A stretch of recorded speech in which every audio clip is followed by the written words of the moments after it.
سیدنا ابو ہریرہ رضی اللہ تعالیٰ عنہ کی روایت ہے، مسند احمد میں بیان کرتے ہیں، مجھے اللہ کے نبی صلی اللہ علیہ وسلم نے کہا، کیا میں تمہیں جنت کے خزانوں میں سے ایک ایسا خزانہ نہ بتاؤں جو عرش کے نیچے موجود ہے؟ یعنی خزانہ، جنت کا خزانہ اور عرش کے نیچے موجود ہے، کیا میں تمہیں ایسا خزانہ نہ بتلاؤں؟ تو سیدنا ابو ہریرہ کہتے ہیں، میں نے کہا اللہ کے نبی صلی اللہ علیہ وسلم جی بتلائیے۔ تو آپ نے کہا تم یہ کہا کرو لا قوت الا باللہ، لا قوت الا باللہ، یہ جنت کے خزانوں میں سے خزانہ ہے۔ تو عمر بن میمون جو سیدنا ابو ہریرہ سے بیان کرتے ہیں، وہ کہتے ہیں میں نے سیدنا ابو ہریرہ رضی اللہ عنہ سے پوچھا کہ آپ کی مراد یہ ہے لا حول ولا قوت الا باللہ؟ تو انہوں نے کہا نہیں، بلکہ وہ کلمات جو سورۃ الکہف میں وارد ہوئے ہیں، لا قوت الا باللہ یعنی لا حول کے بغیر، لا قوت الا باللہ، یہ نبی صلی اللہ علیہ وسلم نے مجھے سکھائے۔ تو یہ کلمات بڑے جامع ہیں، جنت کے خزانوں میں سے خزانہ ہے، اور اس میں انسان کی عاجزی کا اظہار ہے، جیسا کہ میں نے پہلے بیان کیا۔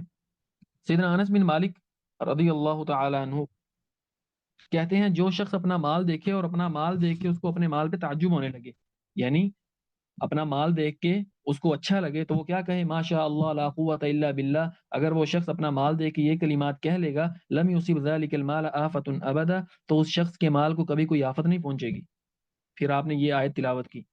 اسی طرح عروہ بن زبیر رحمہ اللہ بیان کرتے ہیں کہ جب کوئی شخص، بالکل اسی طرح کی انہوں نے بات کی، کہ جب وہ خود اپنا مال دیکھتے جو انہیں بھلا لگتا، اچھا لگتا، تو وہ یہ کلمات کہا کرتے تھے ماشاء اللہ لا قوت الا باللہ، اور اس کے بعد یہ یعنی اس آیت سے استدلال کیا کرتے تھے۔ تو انسان بھی، ہمیں بھی چاہیے کہ جب اپنا مال دیکھیں، اپنی گاڑی، اپنے پیسہ، اس طرح کی کوئی چیز دیکھیں، تو اپنی کوٹھی، بنگلہ، گھر، مکان، تو اس کو دیکھ کے انسان کو اللہ رب العالمین کی طرف یعنی نسبت کر دینی چاہیے کہ یہ دینے والی اللہ کی ذات ہے، اور اپنی عاجزی کا اظہار کرنا چاہیے۔ تو یہ کلمات کہنے سے انسان کے اندر پھر غرور، تکبر نہیں آئے گا۔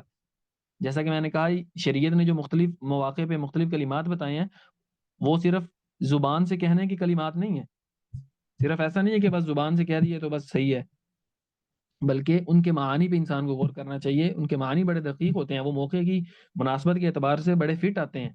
تو یعنی جب انسان اپنا مال دیکھے تو اس کے وقت یہ کلمات کہے، اور ذہن میں یہ خیال کرے کہ یہ مال تو دینے والی ذات اللہ کی ذات ہے، میرے اندر تو کوئی قوت، کوئی طاقت ہی نہیں ہے، اگر اللہ نہ چاہتا تو میرے پاس یہ بالکل نہ آتا۔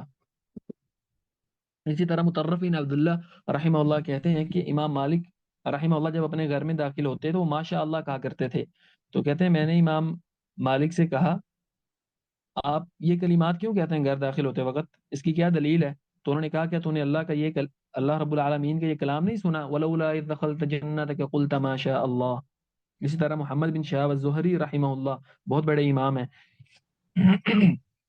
وہ جب اپنے مال میں داخل ہوتے تو کہتے تھے ماشاء اللہ لا قوت الا باللہ، اور اس آیت سے استدلال کرتے تھے۔ اسی طرح حفص بن میسرہ رحمہ اللہ بیان کرتے ہیں، میں نے امام وہب بن منبہ رحمہ اللہ، ان کا تذکرہ ایک دفعہ شروع کے دروس میں بھی گزرا تھا عقیدے کی بحث میں، کہتے ہیں میں نے امام وہب بن منبہ رحمہ اللہ کے دروازے پہ ایک عبارت لکھی ہوئی دیکھی، اور وہ کیا تھی؟ ماشاء اللہ لا قوت الا باللہ، اور کہتے ہیں اور انہوں نے اسی آیت سے استدلال کیا تھا۔ تو انسان کو ان کلمات کو ہر وقت سامنے رکھنا چاہیے، اور اپنی عاجزی انسان کے سامنے ہو، اور قوت ساری کی ساری کس کی ہے؟ اللہ رب العالمین کی۔ اس چیز کا احساس بھی انسان کے دل میں ہونا چاہیے۔